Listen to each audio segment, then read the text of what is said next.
Do I have any theme music? Let me play my theme music. Let's do it. I love theme music. No theme music, mate. I don't have my board with me.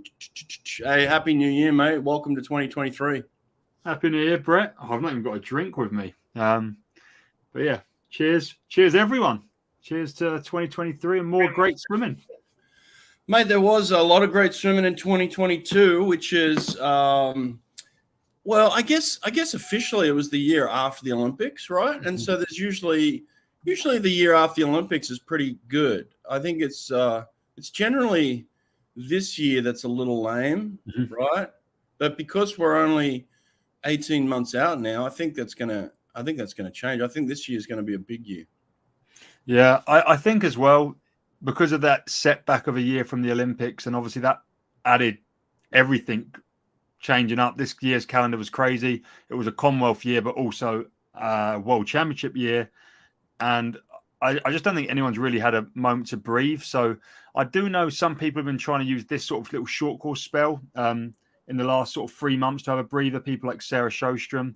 And then I guess people might want the next 3 months for a breather. But really now, you know, you've coached at this level, Brett. You can't be taking a breather 18 months out of the Olympics. So I just don't think anything's going to really ease off. And I don't think this is going to be like a normal pre-Olympic year, which might be a little slower. I think this is going to be just a development on last year. Yeah. Well, listen, mate, you had a big year yourself. I want to just recap your year for you and the things that you've got going on, because I know you've started a new business now where you're actually writing workouts for people and send them all over the world, which I think is brilliant, mate. I really think that's the future of coaching and swimming, is to bring the world closer together and open up programs for people and share programs. And I think you're at the forefront of this, mate. You're leading it. So just give us a recap on 2022 for you, mate. 2022 was a crazy year. I didn't really fathom any of it, and it was all quite spur of the moment. Off the back of World Short Course 2 years ago now in Abu Dhabi, I had a good relationship with Chad Leclos. That sort of led him needing to be coached. He was a nomad, I was a nomad, and I flew at the beginning of the year to South Africa. I had a brilliant 10 weeks there, building a squad. And so much great things happened. Like one of the guys that took over in South Africa, he made his first World Championship team for South Africa last year. So it wasn't just about me working with Chad. It was about some of the other guys. And all of them things were like big firsts for me as a coach. You know, we then done the Mare Nostrum tour, which was just one of the most brilliant experiences of my life. We spent some awesome time in Turkey. I got to meet the great Stefano Nura. I mean, sadly, he passed away, I think, like within a month of me meeting him. But it was, I mean, we must be one of the last groups of people we worked with, and he was just brilliant. What an insight. And I really hope swimming finds someone like him in the future to give that level of analytical detail.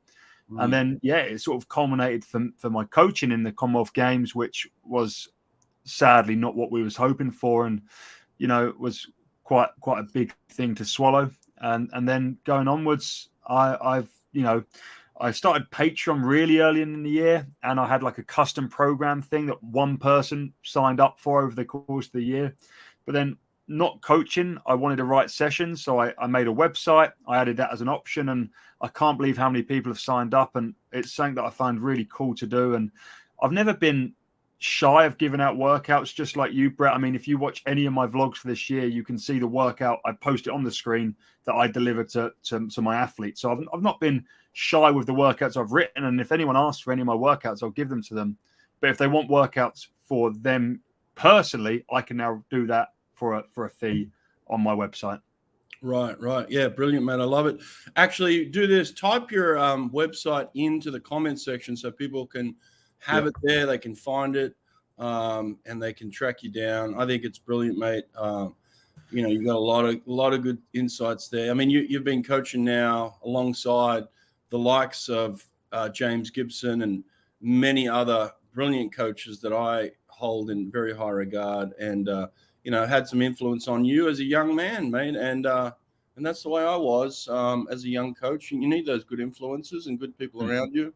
We're getting some love here. Wish you guys all the best for next year. Well, this is the next year, so we're in it, mate. We're going. So I appreciate it, Swim Coach. What else we got going on here? We got what's more likely to happen 2023. This is going to be a topic of discussion kind of for the first half of the year for many people, I guess, but we can kick it off. Look, it's impressive what Popovich did long course, but then he backed it up short course and did some incredible things. I'm really excited to see his development as a man, as a swimmer. It's just he never ceases to amaze me with what he can do and where he can go. Milak is knocking down the door of that 149. So in all fairness here, what do you think is going to go first here? What do you think happens first? I guess it's the first person to have a crack at this, really. So I don't know what the timeline is for some of these guys, but I think both these swims are going to happen in 2023. What do you think? I'm leaning towards Popovich 100% going 141, but I think he does it in 2024 or 2025. I think, if we're looking purely on numbers, he's currently a 142.9, so he's got a second drop. Milak is, I think, 150.3, so he's got 0.4 to drop. And also, Milak's got the whole resume of medals now. He's Olympic champ, he's world champ, he's done it all, whereas Popovich still needs that Olympic gold. And I don't think it's whether or not he'll get it. I think he'll get it, but he still needs to do it. So I think he will be a little more focused on next year, whereas Milak, I think you can have a little bit more of a stress-free shot. So I think Milak will do it first. Okay, good. I appreciate that. You're probably right. You could be right. And then you could be wrong because Popovich is a freak and he can surprise all of us. I wanted to ask you something straight off the bat for 2023. Are we going to see Caleb Dressel in 2023? I can't see us not. I can't see us not. And have you seen the pictures? He seems to be wearing not a cast, but some sort of arm support at the moment. So no, I haven't seen it. So yeah, on social media recently, I think his sister posted a picture and he's just got like an arm support. I just don't think he's rushing back. I think he's probably seen to a few things and, working on his mental health, and he's not missed anything. I think someone posted like the fastest times of 2022 the other day, and he's still the fastest 50 freestyler of the year, 50 fly swimmer of the year, 100 fly swimmer of the year, long course meters, And I think because he hasn't raced in like 6 months and Worlds was quite early, people forget that he still was like, did he win 3 or 2 gold medals at World Championships this year? Like, he hasn't been gone that long. It's just we miss him so much because he's such a dominant force. And he'll be back. Like, he's not missed anything right now. I wouldn't be surprised if he swims at trials this year for the American team. Yeah, when are the trials and what are the trials for this year? I've got to catch up with what's going on this year because like you said, the calendar is all jumbled, and so when are the trials? I guess, and what are they trials for? It's trials for World Championship again. So and where are they at? We have US trials for World Championships. Where's the World Championships at? Is that Abu Dhabi this time? It's Fukuoka in Japan. Same as 2001. Were you there at 2001? I was, mate. Yeah, it was a great championship for me. I loved it. Not only me personally, but the Australian team. First time we beat the US on the gold medal tally, Australia, that is. And first time ever in our history in Fukuoka. It was a massive deal. We had an unbelievable team. We just had an unbeatable team with Thorpe just going off. That's when Grant Hackett broke that 1500 world record. That's such a memorable swim for me. What an amazing championship. I love Fukuoka. I remember turning up to the airport and Thorpe was literally a rock star. I mean, you're talking thousands of Japanese people waiting for him at the airport and just going bananas when they saw him. And that memory will never fade for me. A great place to have a championship meet. So that's going to be exciting. Then I like that. Yeah. And then as we've seen here, the trials start on June the 27th in Indianapolis. So think about that. I think Dressel's there. I think Dressel's there racing. And whether or not he's racing the 50, 100, 200 freestyle and everything, maybe not. Maybe he does a 53 and a 50 fly. But I think he's there. Yeah, I think you're right. I think he's there too. I think Dressel's coming back. I think he's enjoyed his break. It's been good for him. I really think he's starting to miss it again. And at some point, he's going to make that decision to walk back into the pool at Florida and give it another crack. I think it's coming soon. So exciting. Listen, let's do a quick recap on some big swims for 2022 then, because there were some really big ones, and they're going to be hard to top. But I think we should do a quick recap. The one that I think gets overlooked the most because it was so early, and I kind of gave her the swimmer of the year for it, was Ariane Titmus, breaking Katie Ledecky's 400 free world record at the Australian trials. That was a massive moment in swimming and for her as well, right? Yeah. Well, I mean, that was 7 months ago now, and I think that's why people sort of forget about it. There's been so much, and we are goldfish. We remember the great swim last month at World Short Course, and we forget about 7 months ago. But Ledecky has owned that event for so long, and when Ledecky set that world record, the world record was Federica Pellegrini in a bodysuit and was 3:59.1, if I'm not mistaken, and it took a 3:56 just to get past Ledecky. So when you think about it from that perspective, it's taken so much for Ariane Titmus to do that, and yeah, she's challenged it for a while, and it was a brilliant swim when it happened. There was great Dean Boxall moment again, and yeah, it's super exciting, and it really leads to what is going to be this 3-horse race for the next couple of years in the 400 freestyle, with probably the favorite now in Titmus, the GOAT in Ledecky, and obviously the up-and-comer in Summer McIntosh, who's still very young. Yeah. We talk about stoicism with Popovich.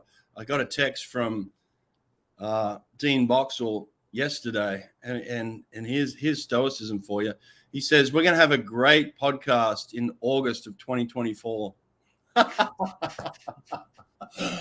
I mean, this guy is so laser focused on the Olympics in Paris. He's not giving any interviews. He's not giving anything away. But he says in 2024, him and I are sitting down, and we're going to have another one of those epic podcasts where he kind of lays it all out again, and then he'll disappear for another 4 years again. Yeah. I love that guy. I can't respect him any more than I do. It's so cool. Yeah, I think there's really a clear separation between the swimmers and the coaches like Dean now, who are, we're 4-year guys and we'll be great in the Olympics. And there's these other guys that are, trying to be a bit more, I don't want to say modern, but make the money, go to all the meets, and just take what they can while they can. And I kind of like that we have these two sort of camps of athletes doing them things. Listen, we talk about Ledecky a lot and what she's done for the sport and how dominant she's been. This girl comes along and takes everything from her, takes her a gold medal, takes her a world record. What makes Ariane Titmus special? We don't talk about that enough. What makes this girl special?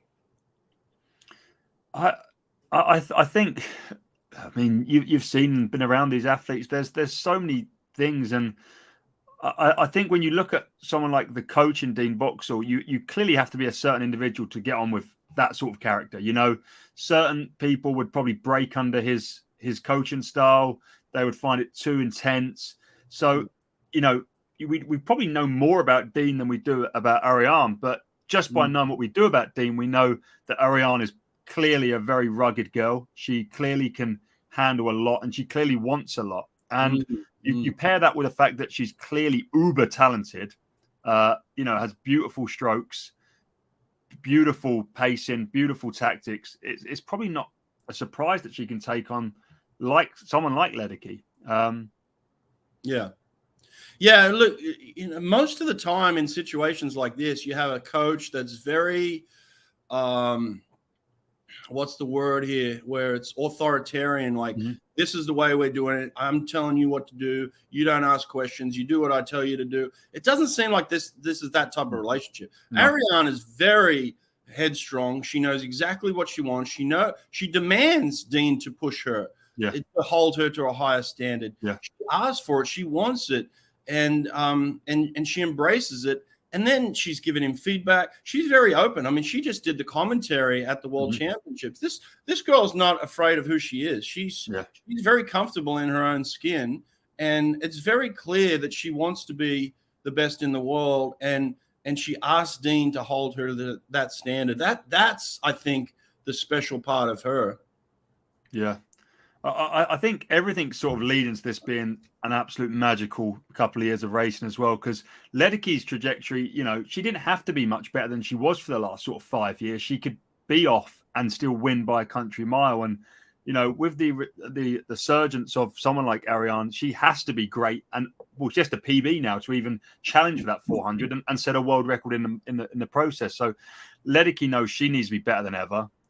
Ariane knows she's not going to have it easy, and obviously, you know, there's some illumin as well. So I just think it's got the making for just pure brilliance, and you know, women's middle distance is going to be more exciting than ever, because as much as Ledecky was exciting to see if she'd break a world record again, the race in itself was really quite mundane. It was like, oh, Ledecky will win by how many seconds? Now it's like, right, one of three girls could win it on any day, and it's going to come down to a photo finish. And you know, I think there could be other people in the next year and a half that turn up as well. I think the Chinese girl Bingji Li, who set the short course world record, I know it's short course, but she's not bad long course either. She's won medals in the 50-meter pool. I don't think she can be completely written off. And, you know, a lot can happen in a year and a half.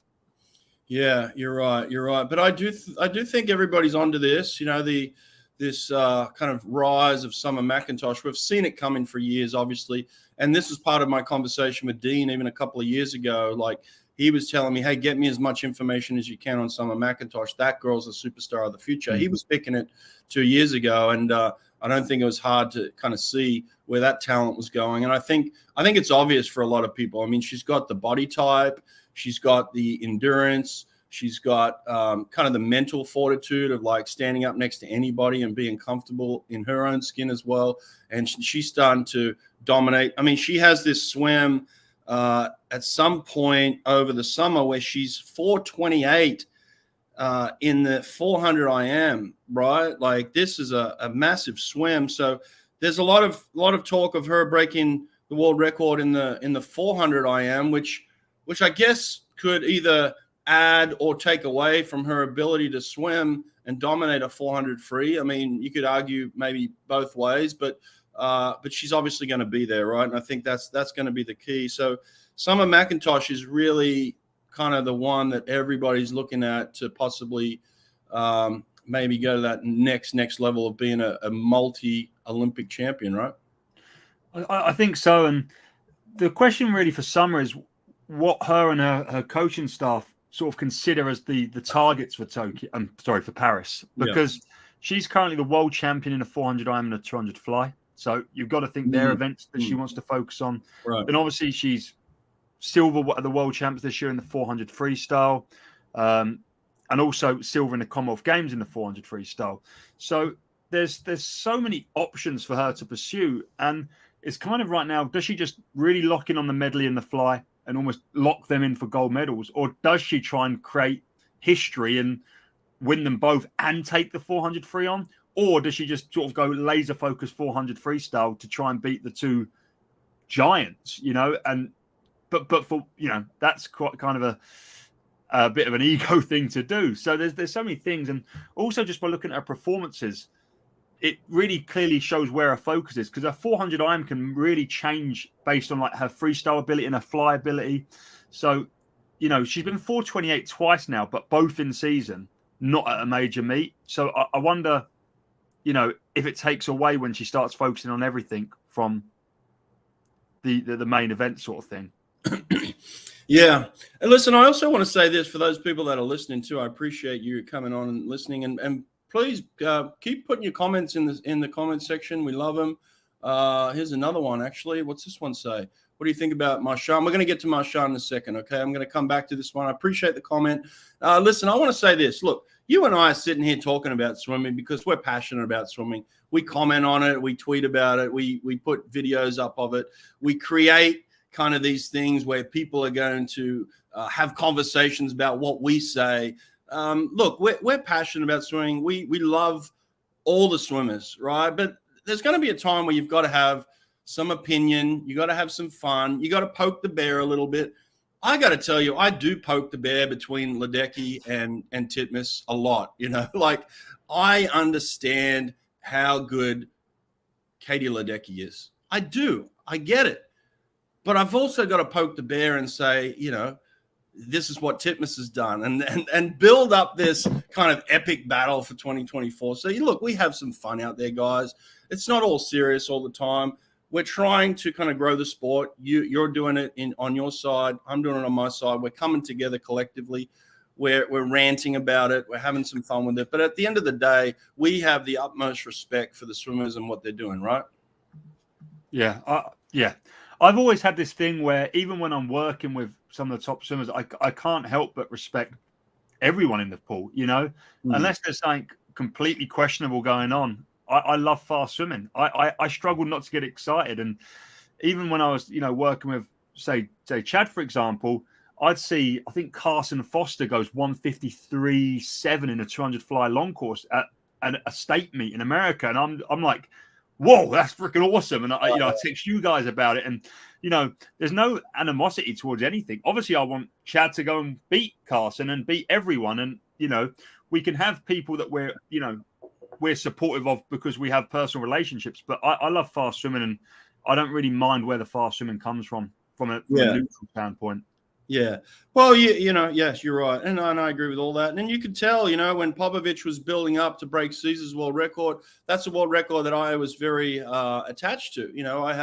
I had some affiliation with that world record. I spent many years trying to break it and get it and then hold on to it. And so, but when Popovich was coming up and getting close to that, I wanted him to break it more than anybody. So, yeah, I jumped on the Popovich bandwagon and was a big fan of his. It didn't mean that I had anything against Cesar Cielo and what we had done. And, you just want the sport to progress. And I think there's times like, both of us have just got to put ourselves out there a little bit for criticism and for, we're going to say some. I put this video up the other day where I was talking about sprint freestyle and how, why the 50 freestyle is the toughest event on the program. Part of it was tongue in cheek. Part of it was serious. What part was what? That's up to you to decide. But it's like, look, if we don't do these things, people don't talk about swimming. So let's put ourselves out there for criticism and have a little fun with it. Where do you ask questions? Ask the questions in the chat and we'll put them up, please. If you got questions for us, put them in. We're going to keep firing here. So, look, we've talked at length about Popovich. I think we can move on from that. Let's come back to this Marchand thing. So, this guy is a superstar. Look, I'll tell you, I've asked him many times to come onto the podcast. He's another one of these kids that just wants to let his swimming do the talking. We actually chat privately, and he's a good kid, and he's very, very focused, laser focused on Paris, which as a Frenchman you would expect, right? And Bob's got him in that place where it's like, shut your mouth, do the work, let the swimming talk. Good for him. But this kid's a superstar, right? I find him absolutely mesmerizing because he seems to do something that not many other male swimmers, have done probably since Michael. And that's just show versatility and dominance over almost anything he touches. Like, I think he split 41 something serious at the NCAAs in the 100 freestyle relay. Like, I think he might have even been on the 4x50 relay at NCAAs. And this is a guy that's a 400 IM swimmer. And we see women, and we'll talk about Kate Douglas and her versatility later, but we see it on the women's side a lot more. But in the men's side, we're seeing way more specificity, way more sort of, one or two events per swimmer sort of people. And Leon seems like, everyone wants to see him do a 200 breaststroke after his breaststroke split in the 4 a.m. I'm sure he could fire off a 100 freestyle that gets him on the 400 freestyle relay if he wants it at the Olympics. So I find him so impressive because he can touch everything. I'd have loved to have seen him at World Short Course Championships. I think he could have challenged world records there. He just seems to be this all-rounded athlete that has the world in front of him and can swim any event he wants. Yeah. Look, I'll tell you this. I sent him a text the other day. I told him I think he's going to be the first guy under 4 minutes in Paris. That's a big call and a big statement. But this is how I think of him too. I put him in the same league as Popovich. I don't see any barriers for this kid. Like to say, 4:03 is unbreakable, it's unbeatable, and it's Phelps's world record. Look, that was years ago. This kid is something different now. The sport has progressed. People's thinking has progressed. I wouldn't put it past this kid to be aiming for under 4 minutes, would you? No, no. I think, I've listened to your chats with Popovich, that's the sort of mentality that gets there, is not we could spend 10 years just trying to get close to 4038. We can spend this fast track it and let's go sub 4 minutes in the next couple of years. Because even if they fall short, falling short of sub 4 could be a 401 or 402, which would still set the world on fire. So why not go beyond the boundary? And I think that's clearly where Popovich is thinking. He's never just been like, I just really want to spend my whole career trying to go, break Caesar's record. Right. He's clearly got projects bigger than 46.8, right? Yeah. I think this new generation of kids, Summer McIntosh, Popovich, Marchand, I think they're not putting limits on themselves. We're putting limits on them, but they're not putting limits on themselves. And I think Marchand is in that category. And again, you look at the three of them that I just mentioned, they're still underdeveloped. They're not, you wouldn't look at them and say they're fully mature adults yet, and so that's the scary thing too. They're literally still teenage kids growing into themselves. And Marchand's maybe a little bit older, but he's still young enough to you think yourself, he's still a baby. Like, he's still got development in him. I think that's exciting. Look, we've talked about Popovich, and I appreciate the question again. I put it up there just because it's been asked. But look, we've talked about Popovich ad nauseum. I don't think he is the most technically proficient freestyle swimmer I've ever seen. I don't look at him and say perfection and wow, that's I've never seen anything like that before. I think what he does well is kind of like what Popov talked about in the talk and the clip that I put out, is that when he's under pressure, he maintains his length very well. He maintains his ability to increase power and hold firm on the water. A lot of people under pressure slip, and a lot of people get short. And I think that's the difference. He's not technically superior necessarily, but he does things better than other people under pressure. And I think that's really the biggest difference. What do you think? I think everything you've said is kind of spot on. I've only ever seen him once in the flesh. That was a couple of years ago at World Short Course. But yeah, I just think what he does on that last 50 is really what separates him. I thought this is quite a good question, because I was going to ask you, Brett, when you talk about people like Leon and Summer and all these people that do so many events, how do you look at what they should focus on coming into Paris? Because everyone wants to be Michael Phelps and win 8 gold medals, but it's really hard to actually have that as a focus. And you kind of do have to sort of move. And we are seeing that in the breaststrokes with, Adam doesn't touch the 200, but he's obviously the best ever at the 100. Zach can't make a world semi-final in the 100, but is the world record in the 200. How do you think focusing on events should be these days? Look, I don't think it's any different. I think you're going to have your athletes that come along and can swim multiple events and probably should. And then there's the ones that are just going to be specialists. And, Adam's always been kind of that guy that's going to be the 50-100 guy. Obviously, there's no 50 at the Olympics yet, so which there should be, by the way. That should be a very strong discussion. Not discussion. It should happen, by the way. Like 50s should happen in the Olympics. I mean, what are we doing? And then 200 relays should happen. There should be a 4x50. You and I both agree on that. So I'm going to just rant about that for a second. But look, specialists are always going to be there. I was a specialist. I couldn't swim 100. I never swam for Australia on the 4x1 until my last swim in 2006. So I specialized, and it helped me focus on being the best I could and getting into world championship finals, Olympic finals by having that specialization. But you're always going to have kids that can swim multiples, like a Summer, like a Leon, and that's just the way it's going to go. So I think it's good for them, and those specialists, it's good for them. But I don't know. What else have we got here? Can you tell us what is this? What's this one? Yeah, tell us that. What's that? I'm going to be coaching at Dartmoor Darts. They're a program down. Well, we train in Plymouth. We train in Mount Kelly. So that's a cool little thing I've got going on. And also, coaching people online. Yeah. One more here that I think is interesting. I was actually thinking about Duncan Scott yesterday. I had a long drive yesterday, and for some reason Duncan Scott came in my head, and he's frustrating to me because I think he's a beautiful swimmer, and I think he's got potential to dominate the 100 freestyle. But that's just me. That's me, and that's got nothing to do with him.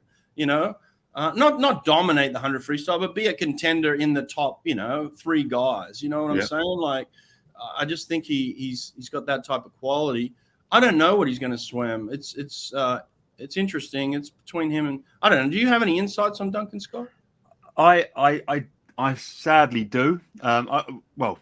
I saw him about 2 weeks ago. I was up in Scotland. I was actually racing at the Scottish National Championships, and I had a little catch up with him.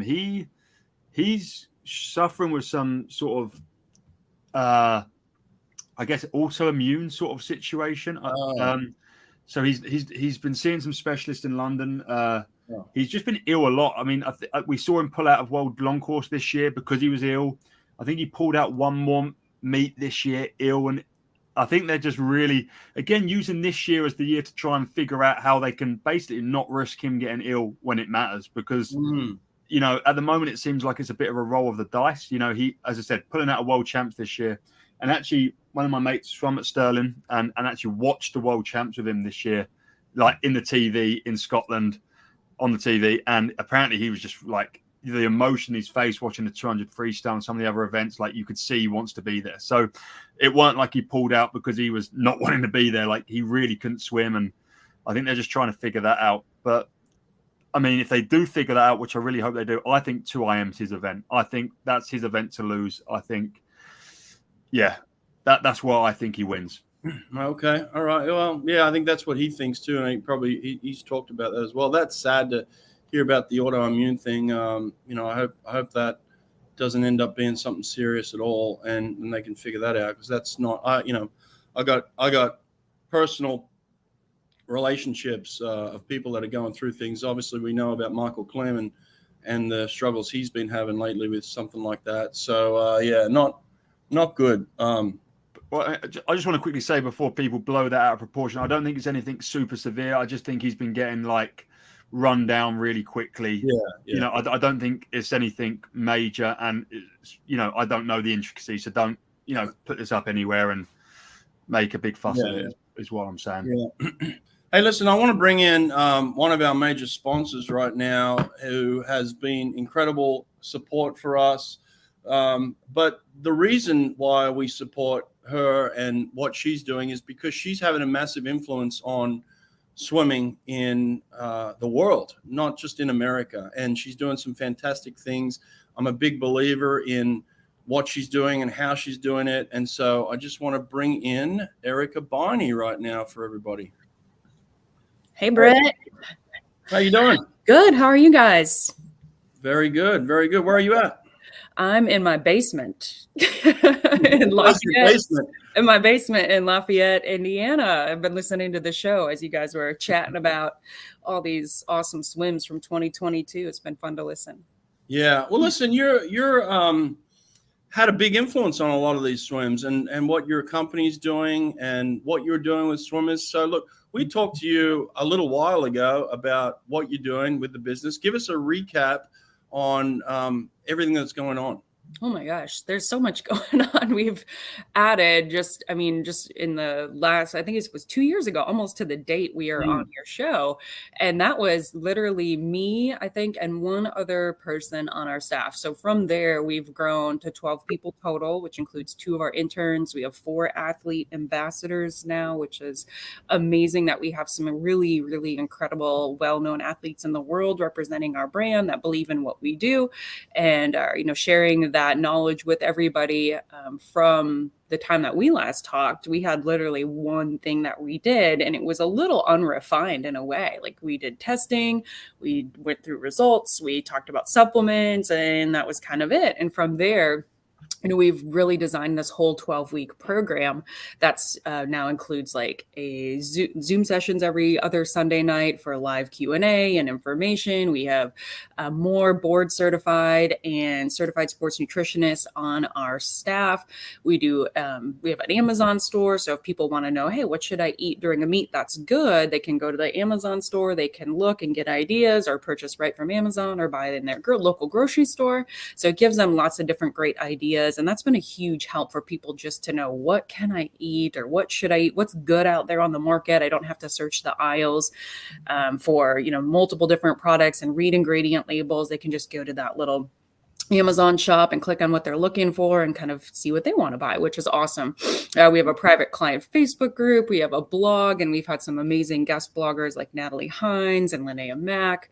One of the cool things we've added in is a 96 food sensitivity panel. So it can test things like your reactivity to certain foods like avocados and chicken, wheat, gluten, 96 of the most common foods we all ingest every single day. So a lot has changed. We've gone from 1.5 people to 12 and really working all over the world, which is really awesome. It's been a big update.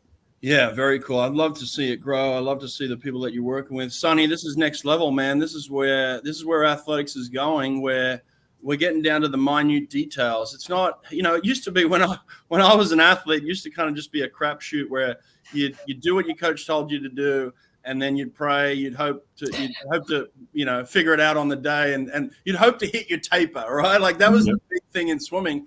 Now we're getting down to these crazy little details that Erica's working with the athletes on, where every little detail is taken care of now, so that it's really taking the guesswork out of performance, right, Sonny? Yeah, I think the biggest modernization we're getting in our sport is that people are serving the roles that they're professional at. I'm sure at one point a coach was a nutritionist, a physio, a strength conditioning coach, and all these things. But, I as a swimming coach don't know about them things. And, I might know more about a parent on average because I've been around athletics and stuff, but not to a point I should be giving professional opinions. And that's the benefit we're getting, is we're getting these strength conditioning coaches that are actually professional in movement patterns and landside work. And then we're getting people like Erica. I mean, I've not had the privilege of working with Erica, but, it seems like they're the things that are really pushing the sport on, and why we are way better than we were 20, 30 years ago, and why we're seeing so many world records. Yeah. Erica, you got some big partnerships now with some of the biggest clubs in America. Tell us who you're working with and what are some of the services that you're providing for them. Yeah, great question. So we have 4 different teams that we have a year-long partnership with, and we're providing them food sensitivity testing. We're doing the 12-week genetic reboot DNA testing program. We're providing them follow-up calls after their 12-week program. We've been doing team nutrition workshops with their team and in different age groups. So we've done with the older kids, we've done a more geared towards performance and recovery. The younger kids, it's more intro of like getting the right foods and understanding how to eat for performance, and then also understanding how to balance the times that you do want to eat Chick-fil-A, because I'm never the person that's going to say you can't eat that. It's how do we balance that in our normal routine in our life. So it's just this healthy balance between good things and fueling performance and enjoying things that we know are maybe not the best for us, but doing that at the right time. So some of the teams we've been working with is Sandpipers. Obviously, that's a huge name right now in the swimming world. Ron and his whole staff are just doing great things out there. And Ron had reached out to me to see if we could provide some service for their athletes. They have some incredible athletes. One thing I appreciate about them is, Ron does an amazing job from the top down, and they just really are so dialed into what they need to do. I mean, their team is just so unique. It's really cool to work with their parents and their athletes and just kind of be involved in that culture, which is very different than a lot of other teams that I've ever been around, which is really neat. We just started with Agua out in Manhattan, Planet Swim in Florida, and then Mission Viejo as well. So we have 4 team partnerships right now, and they've been really fun to work with and really just get to know their athletes. And when you have that more year-long relationship with them, you see more of them, you understand, you watch their swims, you watch the good, you watch the not so good, and then you can pinpoint and talk about what's gone right, what's not gone right, what can we improve in the future. So those are some of the bigger teams that we've been working with as a partnership. There's other teams we've worked with in a less capacity, but those are the big ones for the year. Yeah. Good stuff. Well, also one other thing, you're working with some individual athletes who have had some success. I think we mentioned one just recently of somebody that's going to be a superstar in the future, or who he is already. But I don't know if you're allowed to mention names of particular athletes that you're working with. If you could tell us a couple, and what are the things that they're looking for specifically from you? Yeah, great question. So yeah, you did mention one. I can't say that I've worked with that individual because I don't have specific permission to mention, but yeah, you did mention one of those individuals, and I'm excited to see what they can do coming up in 2024. He's been a fun individual to work with.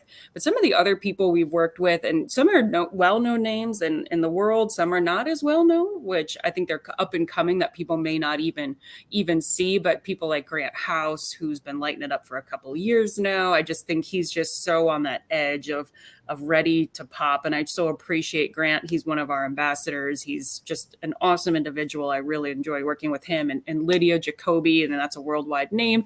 She's been very fun to work with, and she's been swimming very well in short course in her first college season. Charlie Clark, who's been really on the rise in the distance events in the country. Patrick Callan, who's a well-established, Olympian and swimming his 5th year out at Cal. They're all ambassadors for us. But some of those other names too that are like right there, like something's big's gonna happen. I feel like it's like Gabby Alviero, Kenzie McMahon, Ariana Temperino out of Florida International, and she just had huge time drops at her midseason meet.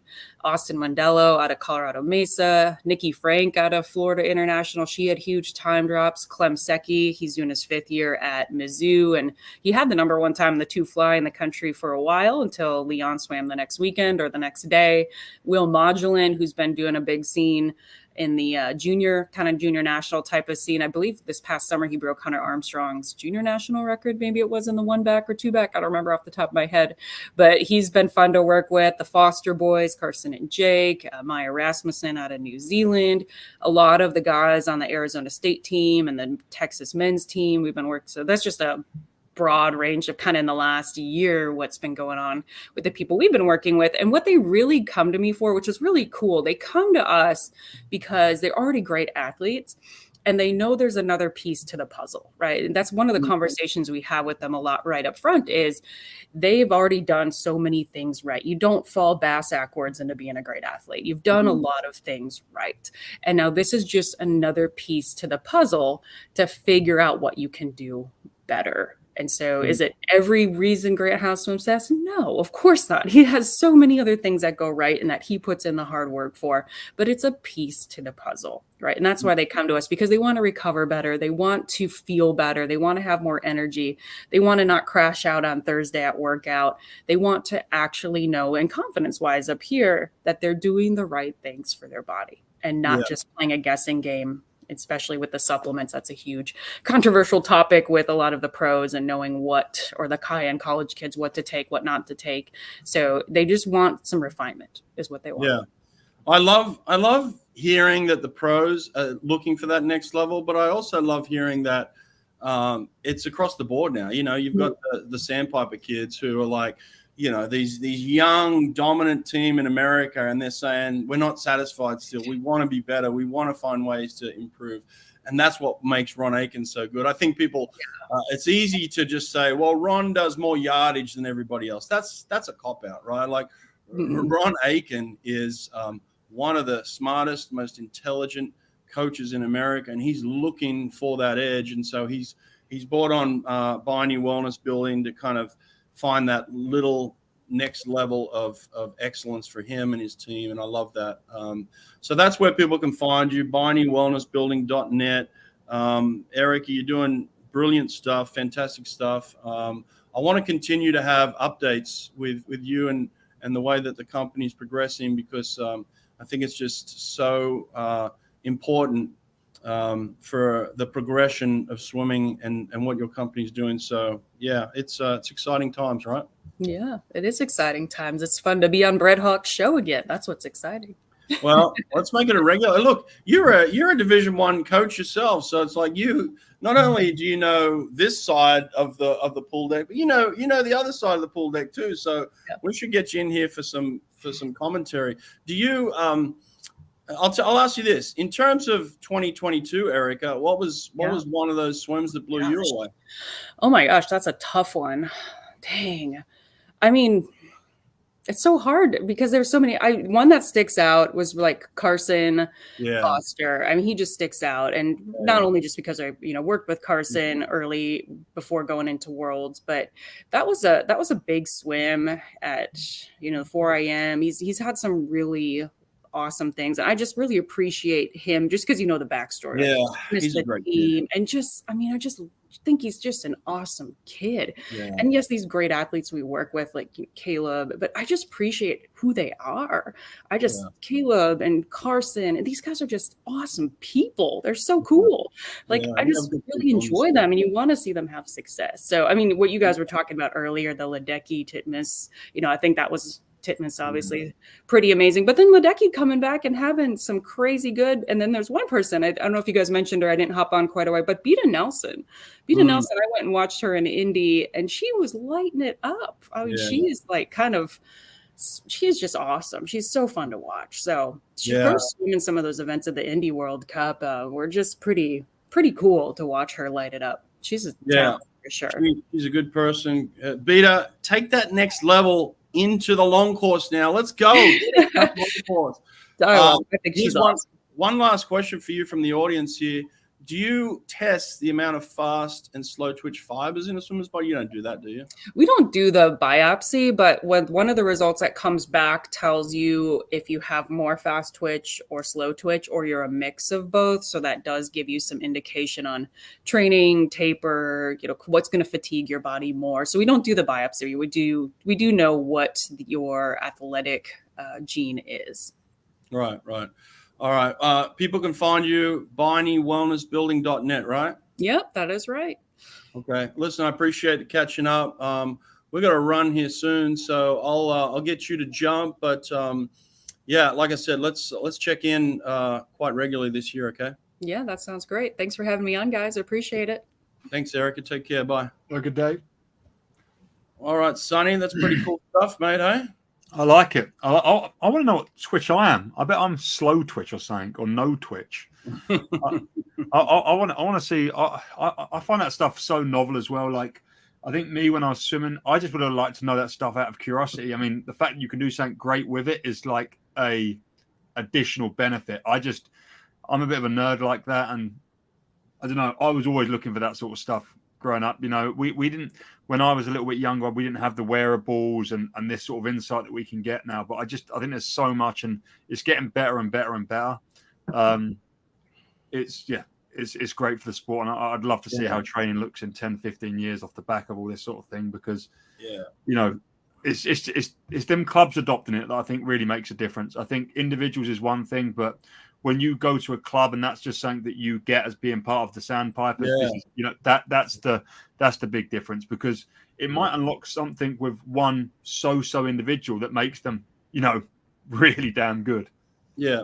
Well, what I found is that, like, look, the more professional I got was when the more I learned about my body. That was me becoming professional. It wasn't me making money or swimming at a certain tour or doing it. It was me understanding who I was and how I functioned. So you say, I'd love to know if I was fast or slow twitch. I already proved that. I don't need to prove that in myself anymore. I know what I had.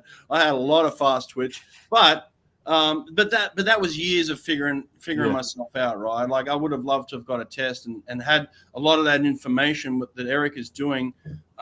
Look, it's a couple of $100 investment for so much valuable information, right? Like, I can't recommend it enough.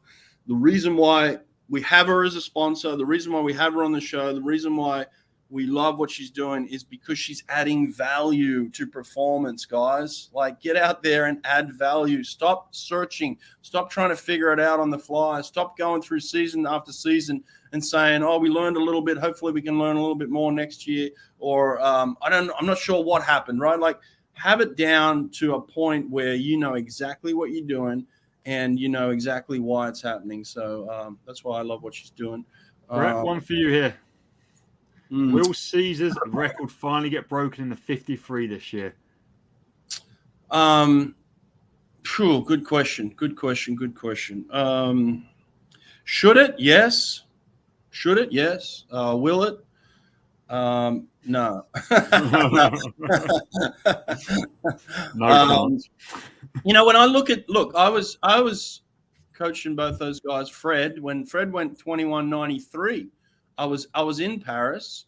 It wasn't in Paris actually. It was in somewhere in France, but it was at the trials. But I was there, and so I coached him, and I saw it firsthand what he did and how he did it.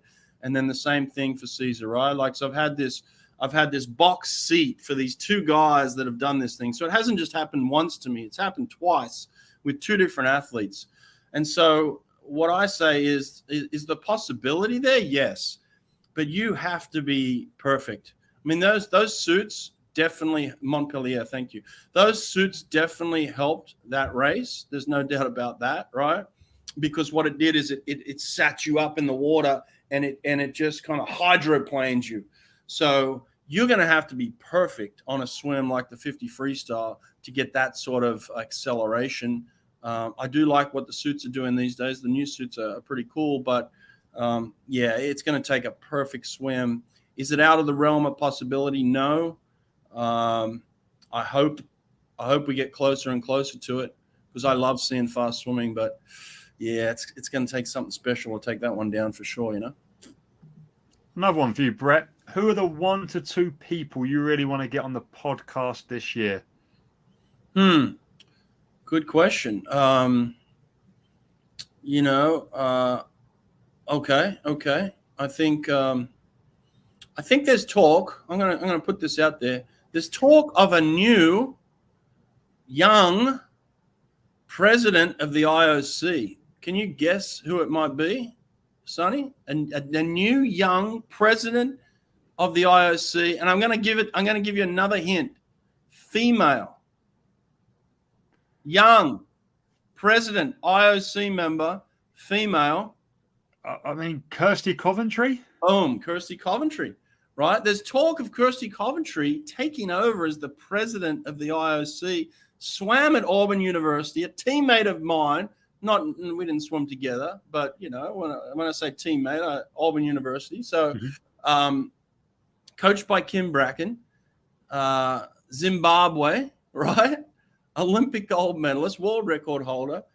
There's talk of her taking over as president of the IOC. I'm trying to get her on the podcast. So that's number one. Actually another female that I'm trying to get on the podcast is Ruta. I want to get Ruta. Yes. Yeah. Help me. Somebody help me get Ruta on there. I've sent her a message. She's seen it. She hasn't responded to it. I know she's seen it because I saw the red, but anyway, can you help me with Ruta? I can mess it. Tom knows her quite well, and I mean Ben knows her quite well because of Plymouth. I don't know. I'll ask some people to ask her. I'd like Ruta as well. She's definitely got a story and a half to tell. So yeah. Couple of women there. So what about that? You guys thought I was going to say a guy, but I'm not. I'm going to say one more woman. Not that one. Great episode. This one, Ledecky.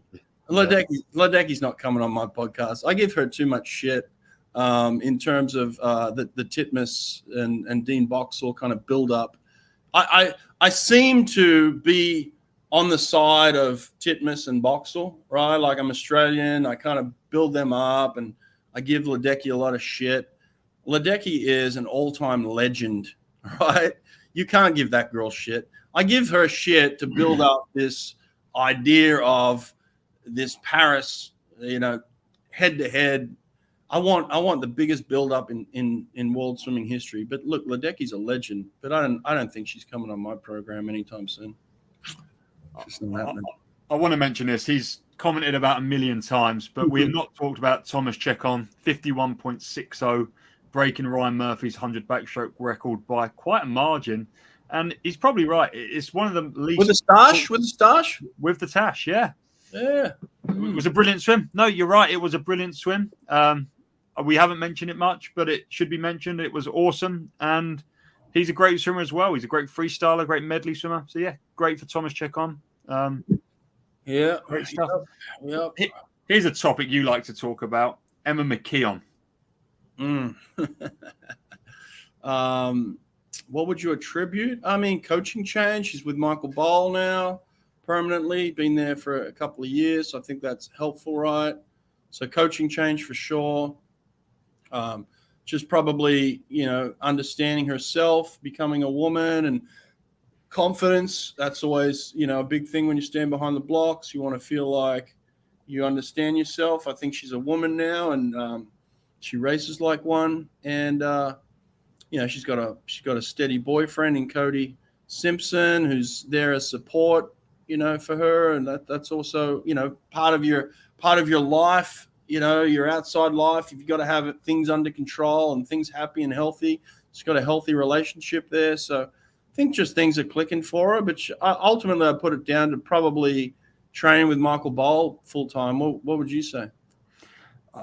I know Bowley's great. And I clearly think that she's a swimmer who's had different tasks for her career. Because, for a lot of time, she was sort of, I don't want to say shadowed, but she was up against the Campbell sisters, who were the best sprint freestylers of a generation. And, all of a sudden now she's really just been able to break out and be in her own sort of presence. And it's clearly, she's suited to being the main girl. And she is the main girl right now. So I don't know. That's just a little thought I've had.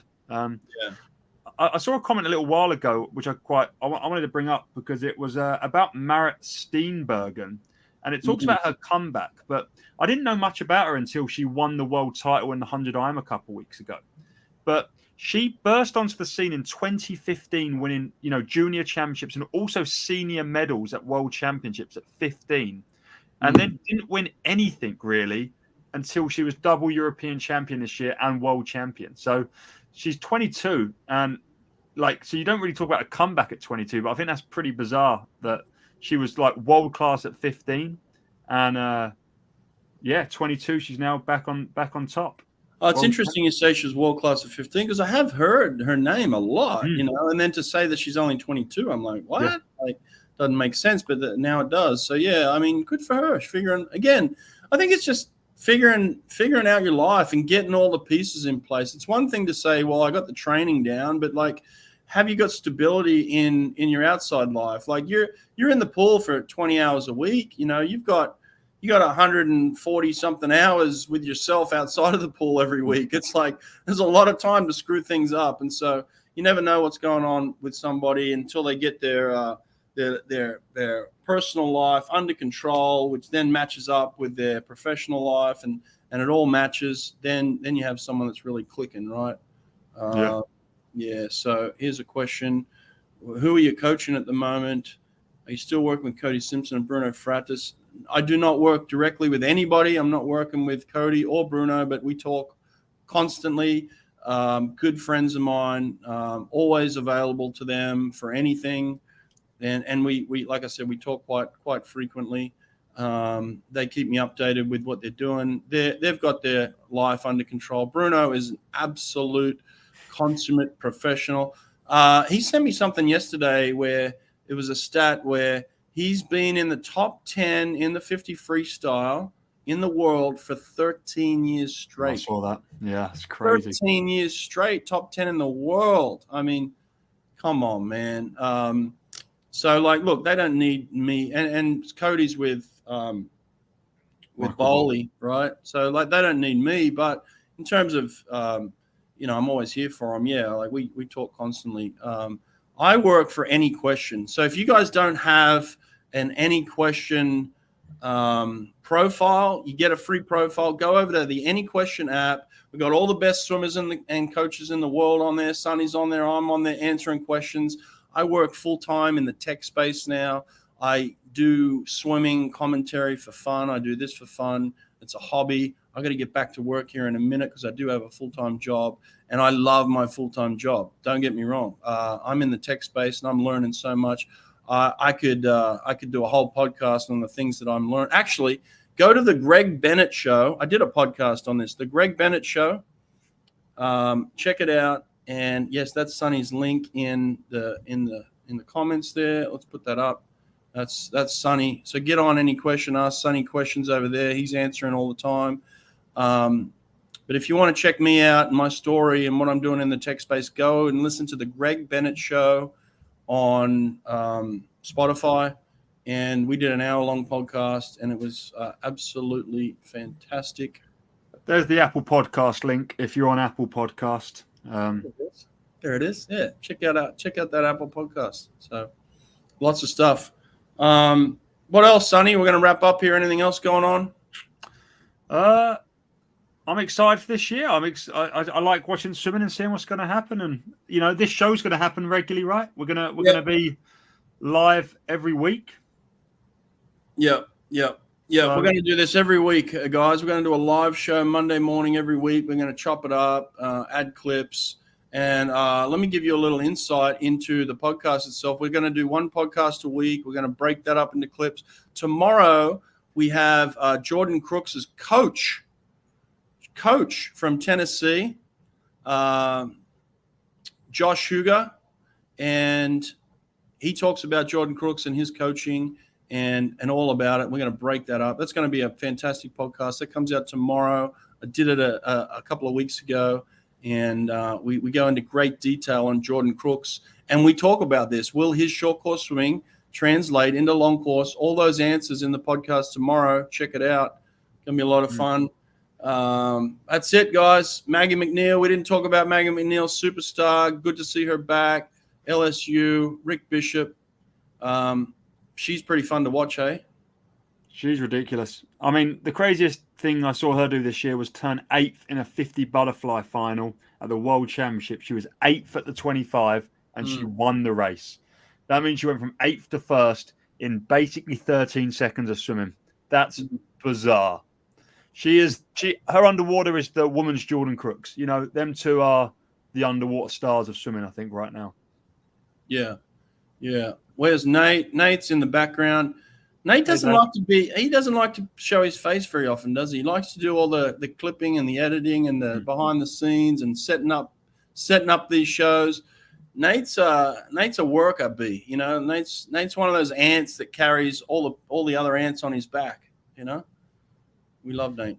Yeah. People mentioning the Whiffen twins. We could talk for so many. We've missed people out. It's not an overlook. There's been so many great swims this year. I mean, of course there has. It's been a whole year, 365 days of swimming. Dan Whiffen is amazing. He's a great swimmer, and I think he's going to really push long course this year and could challenge the Gregorial Paltrinaries and the Florian Wellbrooks of the distance space. Got to get him on the podcast, eh? He'd be good. Yeah, get Dan on. Get both of them. There's two of them. You can have. I didn't know there was two of them. All right. Yeah, his brother's the second fastest 1500 freestyler in Irish history. So. Oh shit! Well, there you go. You learn something new every day. I've got to get on these Whiffen twins. All right.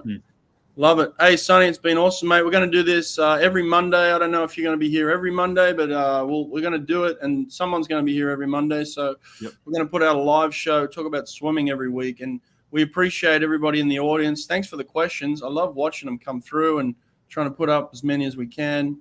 I love the fact that Adam Trigg is always in the comments. Dad's always in the background. I love it. Maybe we've got to get him on as a guest. What do you think? I would love to have Dad on as a guest. We can have Dad on. All right, Dad, come on. You're coming on next week, Dad. You're in. Dad's in India next week, but yeah, maybe the Wi-Fi might not be good in India. We'll see. But listen, cheers, mate. Loved it. Cheers, guys. Thanks for watching. See you later. Bye.